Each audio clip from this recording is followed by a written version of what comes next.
नमस्कार, आप देख रहे हैं सिटी सेंटर शो। मुंबई से मैं हूं पूजा भारद्वाज। जो शो की शुरुआत कर रहे हैं पंजाब के लोकप्रिय गायक सिद्धू मूसेवाला हत्याकांड से। पुलिस ने इस मामले में सभी शूटरों की पहचान कर ली है। पुलिस का दावा है कि इस हत्या में गैंगस्टर लॉरेंस बिश्नोई और गोल्डी बरार का हाथ हो सकता है।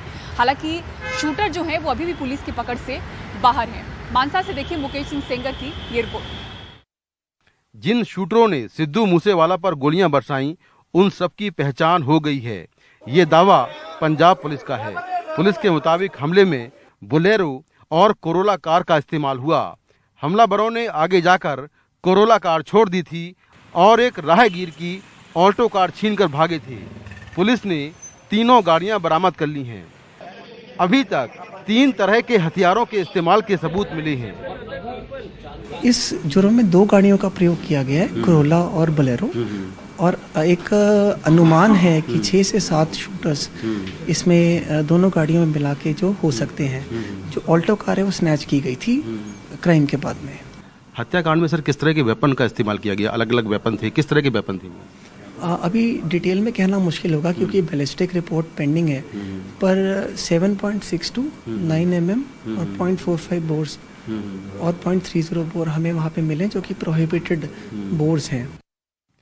पुलिस के मुताबिक वारदात से जुड़े कई सीसीटीवी फुटेज मिले हैं, जिसके जरिए हमलावरों के आने और जाने का रास्ता पता चला है। सिद्धू के घर के बाहर लगे सीसीटीवी कैमरों से पता चला है कि वारदात से 4 दिन पहले से कोरोला कार उनके घर के आसपास आ रही थी। वारदात दिन वाले सिद्धू अपनी मौसी की बीमारी की खबर सुनते ही अचानक बरनाला के लिए निकल पड़े। थार कार में 5 लोगों के बैठने की जगह नहीं थी, इसीलिए उन्होंने सुरक्षा कर्मियों को साथ नहीं लिया। सिद्धू के बगल में गुरप्रीत बैठा था और पीछे वाली सीट पर गुरविंदर। इसी बीच पीछे से किसी ने एक गोली चलाई जो पीछे बैठे गुरविंदर को लगी। उसके बाद सिद्धू की कार को ओवरटेक कर आगे से फायरिंग हुई। सिद्धू ने भी जवाब में अपनी पिस्टल से 2 राउंड फायरिंग की और भागने की कोशिश की, लेकिन ऑटोमेटिक हथियारों से तीनों तरफ से फायरिंग होने लगी और सिद्धू मारा गया। पुलिस के मुताबिक इस मामले में देहरादून से मनप्रीत को गिरफ्तार किया गया है, जबकि पंजाब की जेलों से सरज और एक दूसरे मनप्रीत को प्रोडक्शन वारंट पर लाकर पूछताछ चल रही है। तीनों लॉरेंस बिश्नोई गैंग के गैंगस्टर हैं। हमले में 6 से 7 शूटर शामिल हैं और हमले में गोल्डी बरार और लॉरेंस बिश्नोई का ही हाथ है। लॉरेंस बिश्नोई गैंग और लकी पटियाल गैंग के बीच जो राइवलरी है, उसके जो विक्टिम है वो कहीं हो सकते हैं। तो सिद्धू मूसेवाला का इसमें क्या रोल था? मतलब क्यों मारा, उनको क्यों टारगेट किया? हमें प्रिलिमिनरी पता जो चला है अभी तफ्तीश के दौरान, तफ्तीश अभी चल रही है, कि जो उनके मैनेजर था उनका कहीं ना कहीं रोल फिगर किया था। अच्छा। जो विक्की मिड्डू खेड़ा मर्डर केस में कहीं ना कहीं फिगर किया था। इसमें ऑलरेडी पहले भी डीजी साहब की तरफ से जो बात रखी जा चुकी है, तो उसी केस में मुझे लगता है कहीं ना कहीं रोल इसका हो सकता है। पंजाब पुलिस इस मामले में केंद्रीय एजेंसियों और अलग अलग राज्यों की पुलिस की मदद ले रही है। गोल्डी बरार के खिलाफ रेड कॉर्नर नोटिस जारी करवाया जाएगा। पंजाब पुलिस जल्दी ही दिल्ली से लॉरेंस बिश्नोई को अपनी कस्टडी में लेगी। आगे गैंगवार ना हो, पुलिस इस पर नजर बनाए हुए है। इधर सोशल मीडिया पर नीरज बबानिया, कौशल और बाम्बिया जैसे गैंगस्टर मूसेवाला के शूटरों को मारने की खुलेआम धमकी दे रहे हैं। सवाल यह है कि जब पंजाब पुलिस को यह मालूम था कि सिद्धू मूसेवाला की जान को खतरा है, तो इतनी लापरवाही क्यों बरती गई? अब सिद्धू मूसेवाला की हत्या के बाद पंजाब में सबसे बड़ा खतरा गैंगवार का है, जिसे रोकना पंजाब पुलिस के लिए एक चुनौती है। मानसा में कैमरामैन अश्विनी मेहरा के साथ मैं मुकेश सिंह, एनडीटीवी इंडिया। और अंतर्राष्ट्रीय तेल बाजार में कच्चे तेल की कीमत बीते 2 महीने में सबसे ऊंचे स्तर पर है। करीब 85% ऑयल इंपोर्ट पर निर्भर भारत के लिए ऑयल इंपोर्ट का जो बिल है वो फिर से किस तरह से बढ़ रहा है। महंगाई के मोर्चे पर चुनौती किस तरह से बड़ी होती जा रही है, हिमांशु शेखर अपनी इस रिपोर्ट में बता रहे हैं।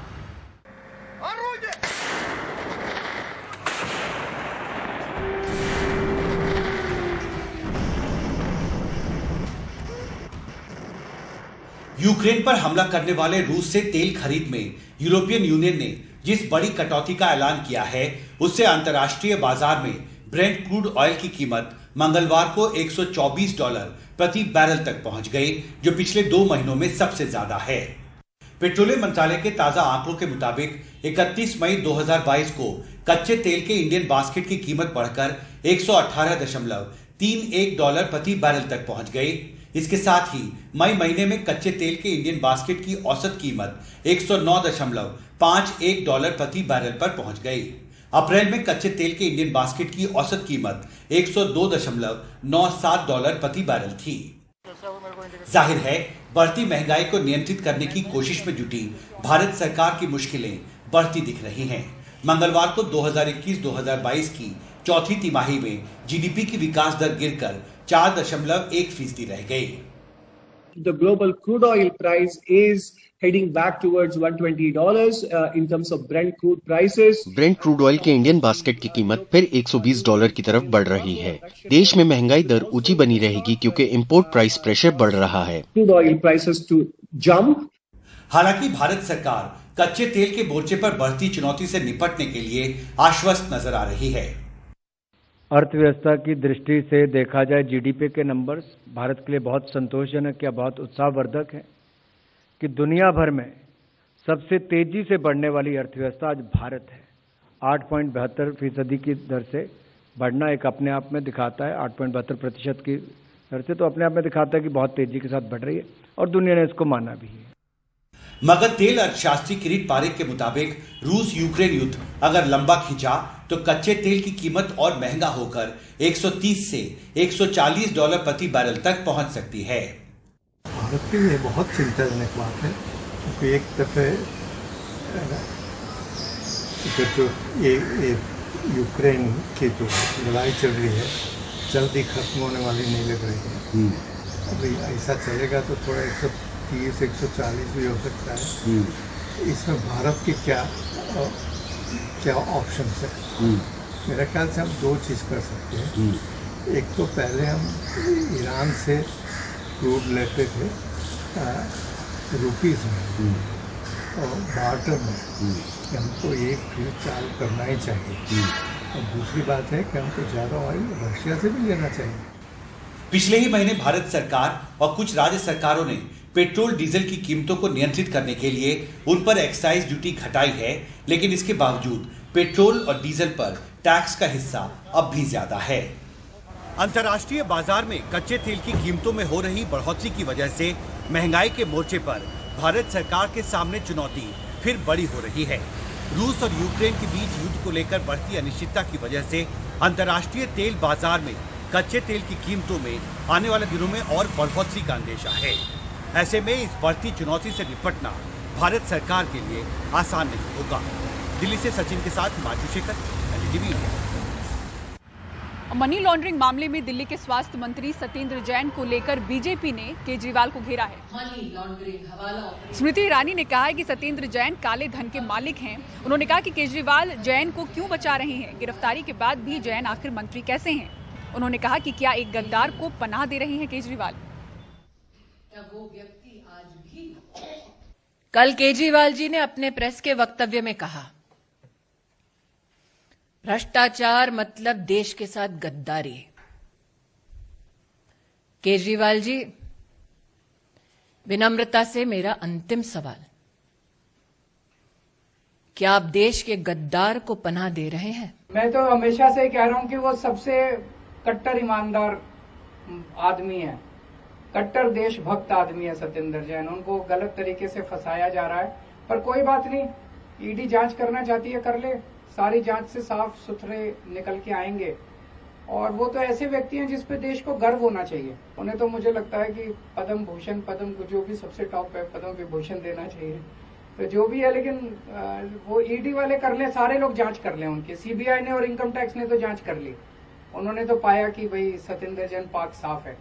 ईडी वाले और जांच कर ले, वो ठीक निकलेंगे। कोई कंपनी नहीं, कोई जमीन नहीं, सारी फर्जी बातें, सारी झूठी और निराधार बातें। जिन कंपनियों से उनका कोई लेना देना नहीं, तमाम ऐसी बातें जो जिन कंपनियों को पहले छोड़ चुके हैं, ये तमाम मुद्दे आप उठा रहे हैं। जो लोग शहीदों के ताबूत में घोटाले के दोषी हैं, जिन्होंने भारत माता के रक्षा सौदे राफेल में दलाली खाई, जिन्होंने भगवान श्री राम को नहीं छोड़ा, राम मंदिर में चंदा चोरी कर ली, आज वो भ्रष्टाचार के खिलाफ उपदेश देते फिर रहे हैं। जिनका राष्ट्रीय अध्यक्ष कैमरे पर रिश्वत लेते हुए पकड़ा गया, वो हमें नैतिकता सिखा रहे हैं। गब्बर सिंह हमें अहिंसा पे भाषण दे रहा है। पुणे से मुंबई और मुंबई से पुणे जाने वाली डेक्कन क्वीन, जिसे प्यार से दक्खन की रानी भी कहा जाता है, उसे आज 92 साल पूरे हो चुके हैं। 1930 में अंग्रेजों ने इसकी शुरुआत की थी। देश की पहली सुपरफास्ट ट्रेन ये बताई जाती है। आज की तारीख में इसमें क्या बदलाव किए जा रहे हैं, सुनील सिंह अपनी इस रिपोर्ट में दिखा रहे हैं।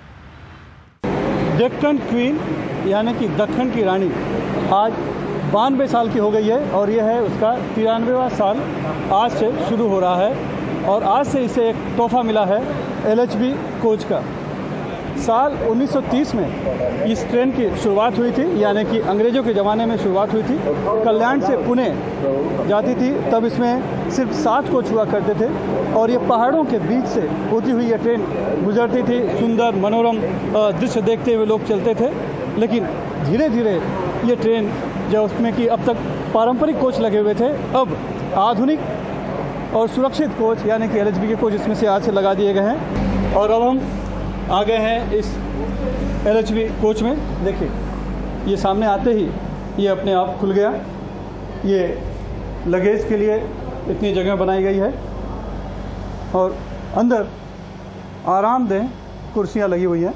ये ट्रेन मुंबई से पुणे और पुणे से मुंबई पहाड़ों से होकर गुजरती है, इसलिए एक मनोरम दृश्य देखने के लिए बड़ी शीशे की खिड़कियां लगी हुई हैं इस कोच में। और दूसरी खासियत ये है कि ये जितनी भी सीट हैं, ये सीट पूरी चूँकि आप देख सके इसलिए इस तरह से घूम जाती है। देखा जाए तो डेक्कन क्वीन का आज जन्मदिन है, तो आज जन्मदिन के तोहफे के तौर पे सेंट्रल रेलवे के GM अनिल कुमार लाहौटी ने आज इस एक अभी LHB कोच की यहाँ पर शुरुआत की है। धीरे धीरे डेक्कन की सारी पारंपरिक जो कोच है वो बदलकर LHB कोच में परिवर्तित कर दिया जाएगा। तो रेलवे की तरफ से पूरी कोशिश है कि डेक्कन क्वीन की जो एक विरासत है, गौरवशाली जो एक परंपरा है, वो बनी रहे और उसी कोशिश में आधुनिकता के साथ साथ सुरक्षा के साथ साथ इसकी जो विशेषता है उसको भी बनाए रखने की पूरी कोशिश यहाँ पर हो रही है। मुंबई से कैमरामैन अशोक महाड़ी से सुनील सिंह, NDTV इंडिया के लिए। और सिटी सेंटर शो में फिलहाल इतना ही। पूरी टीम को दीजिए इजाजत। खबरों के लिए देखते रहें NDTV इंडिया। नमस्कार।